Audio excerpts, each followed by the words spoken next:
Assalamualaikum warahmatullahi wabarakatuh. Kami dari kelompok 6C Rancangan Penelitian 2024 akan memaparkan hasil diskusi kami mengenai peningkatan kualitas reproduksi puyuh atau Conturnix japonica dengan probiotik cair. Anggotanya itu ada 4, yaitu Edo Rival Kurniawan dengan NIM belakang 009, Aldi Putra Pratama dengan NIM belakang 017, Lintang Weni Safinatul Jana dengan NIM belakang 173, dan Raka Maulana Sidik dengan NIM belakang 268. Pendahuluan, yaitu latar belakang penelitian. Puyuh adalah unggas penghasil telur dan daging yang produktivitasnya dapat ditingkatkan dengan pakan berkualitas, termasuk pertambahan probiotik. Probiotik, baik padat maupun cair, adalah mikroba yang hidup dan mendukung kesehatan saluran pencernaan, serta kinerja reproduksi dan produksi. Penelitian berfokus pada penggunaan probiotik dan cair melalui air minum yang terbukti meningkatkan kualitas pencernaan dan reproduksi. Pada tahun 2013, populasi puyuh mencapai 4,7 juta ekor dengan pertumbuhan tahunan sekitar 3,73% dan menghasilkan 7 juta kilo telur dengan 2,6 diantaranya menetas. Rumusan masalah pada penelitian ini bertujuan untuk mengetahui pengaruh penggunaan berbagai probiotik bentuk cair dalam air minum terhadap kualitas saluran reproduksi dan produksi puyuh. Perubahan yang diamati adalah bobot saluran reproduksi, bobot telur dan panjang saluran reproduksi, bobot potong, bobot setelah disembelih, bobot dress karkas, bobot berat jantung, bobot saluran cerna, bobot karkas, bobot hati, bobot folikel, bobot gizzard, panjang saluran pencernaan, dan panjang KK. Oke, selanjutnya ada hipotesis. Pemberian air minum tanpa probiotik cair atau P0 dengan penambahan probiotik komersil A atau P1 dengan penambahan probiotik komersil B atau P2 dan dengan penambahan probiotik komersil C atau P3 berpengaruh nyata terhadap pertambahan bobot saluran reproduksi, bobot telur dan panjang saluran reproduksi, bobot potong, bobot setelah disembelih, bobot dress karkas, bobot jantung, berat saluran cerna, bobot karkas, bobot hati, bobot folikel, bobot gizzard, panjang saluran pencernaan, dan panjang CK. Nah, kemudian ada tujuan penelitian. Penelitian ini bertujuan untuk mengetahui pengaruh penggunaan berbagai probiotik berbentuk cair dalam air minum terhadap kualitas saluran reproduksi dan produksi puyuh. Penelitian ini mencari tahu probiotik paling baik yang dapat meningkatkan bobot saluran reproduksi, bobot telur dan panjang saluran reproduksi, bobot potong, bobot setelah disembelih, bobot dress karkas, bobot jantung, berat saluran cerna, bobot karkas, bobot hati, bobot folikel, bobot gizzard, panjang saluran pencernaan, dan panjang CK paling cepat. Oke, saya melanjutkan materi dari yang sebelumnya, yaitu ada materi dan metode penelitian. Yang pertama yaitu ada materi. Materinya yaitu bahan penelitian adalah 100 ekor burung puyuh petelur betina umur 30 hari. Probiotik komersial A, B, dan C.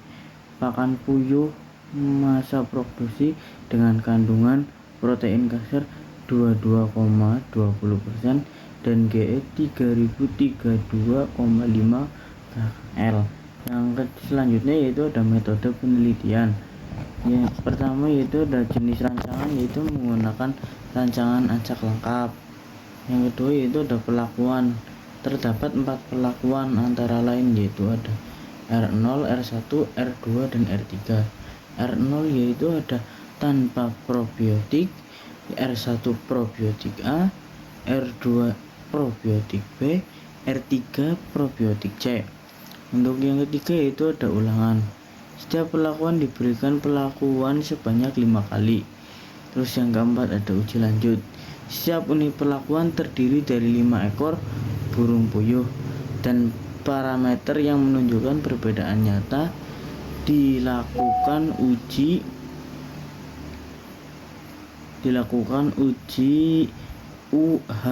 uji HSD dan Honestly significant design. atau uji beda nyata jujur atau BNJ,